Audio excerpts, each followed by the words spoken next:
నమస్కారం. మనం వాస్తులో మరిన్ని ముఖ్య విషయాలు తెలుసుకుందాం. ఇప్పుడు మనం ఇంటి నిర్మాణం చేయాలనుకున్నప్పుడు నేను కొన్ని విషయాలు చెప్పాను. మనం ముందరగా నవధాన్యాలు చల్లాలి అనేటువంటిది. అంతేకాకుండా ఇంకొక రకమైన ప్రయోగం ఉంది. పూర్వకాలంలో ఆ స్థలంలో ఒక గొయ్యిని తవ్వించేవాళ్ళు. గొయ్యిని తీసిన తర్వాత దానిలో నీరు నింపేవారు. నీరు ఎక్కువ కాలం నిల్వ ఉంటే ఒక రకమైనటువంటి అభిప్రాయాన్ని, నీరు లేకపోతే మరొక రకమైనటువంటి అభిప్రాయాన్ని పూర్వీకులు ఈ వాస్తు ద్వారా తెలుసుకునేటువంటి ప్రయోగాలు ఇవన్నీ కూడా. అంతేకాకుండా అక్కడ కొన్ని చెట్ల నిర్మాణాన్ని కూడా చేసేవారు ఒక్కొక్కసారి కొంతమంది. ఆ చెట్లు ఆ నిర్మాణం చేయటం అంటే ప్రకృతిలో అవంతటికి అవి ఉన్నప్పుడు, లేదా ప్రకృతిలో లేనప్పుడు వీరు కొన్ని చెట్లు తీసుకొచ్చి కుండీల ద్వారా అక్కడ ఏర్పాటు చేయటము.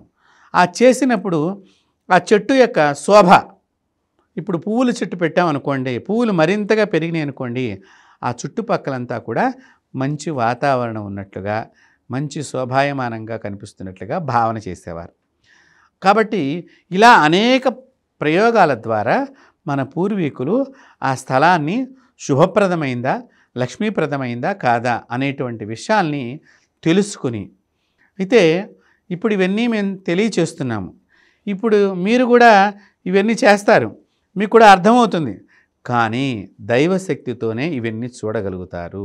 అందుకనే పూర్వం మంత్రోపాసకులు వెళ్ళి ఒక స్థలాన్ని చూపించుకుని ఇది మనకు శుభంగా ఉంటుందా లేదా, మమ్మల్ని కూడా చాలామంది ఇలాగే తీసుకువెళ్ళి ఈ స్థలాన్ని పరిశీలన చేయండి అని అడుగుతూ ఉంటారు.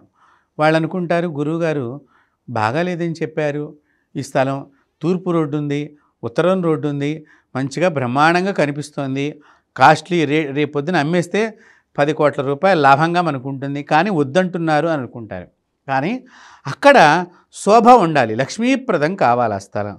ఆ లక్ష్మీప్రదం లేనప్పుడు మనం అక్కడ ఇంటి నిర్మాణం చేయటం మూలకంగా మనకు ఆర్థికంగా కొంత ఒత్తిడి, అయితే మనం కట్టినటువంటి ఇళ్ళు తొందరగా అమ్ముడు కాకపోవటము, లేదా కొన్ని దోషాల వలన, భూగర్భంలో ఉండేటువంటి దోషాల వలన ఆ యజమానికి పనివాళ్ళు ఏడిపించడము, లేటుగా పని జరగటము, పర్మిషన్లు కూడా ప్రభుత్వం తరఫు నుంచి తొందరగా రాకపోవటము, ఇలాంటివన్నీ కూడా జరుగుతూ ఉంటాయి.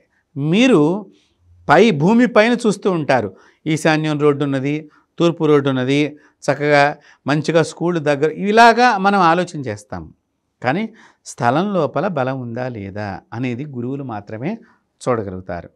అయితే ఇప్పటి రోజుల్లో అవన్నీ పరిశీలన చేస్తే కనుక చాలామంది మేము ఇల్లు కట్టుకోలేం కదండి, దానికి ఏం చెయ్యాలి, కాబట్టి అలాంటి అనేకమైనటువంటి ముఖ్య విషయాల్ని మన జై హింద్ ఛానల్ ద్వారా మనం చక్కగా ప్రతిరోజు కూడా వాస్తవాలు, వాస్తుశాస్త్రం అనేటువంటి ప్రధానమైనటువంటి సబ్జెక్టు ద్వారా మీ అందరికీ అందించే ప్రయోగం చేస్తున్నాం. మీరు చక్కగా ఈ కార్యక్రమాన్ని వీక్షణ చేయండి, మరింత మందికి తెలియచేసి వాస్తుశాస్త్రంలో ఉండేటువంటి వాస్తవాల్ని అందరికీ తెలియచేసి చక్కని ఇంటి నిర్మాణంతో, చక్కని ఆరోగ్యంతో మనం ఆనందమైన జీవితాన్ని పొందాలని చెప్పి కోరుకుంటూ స్వస్తి.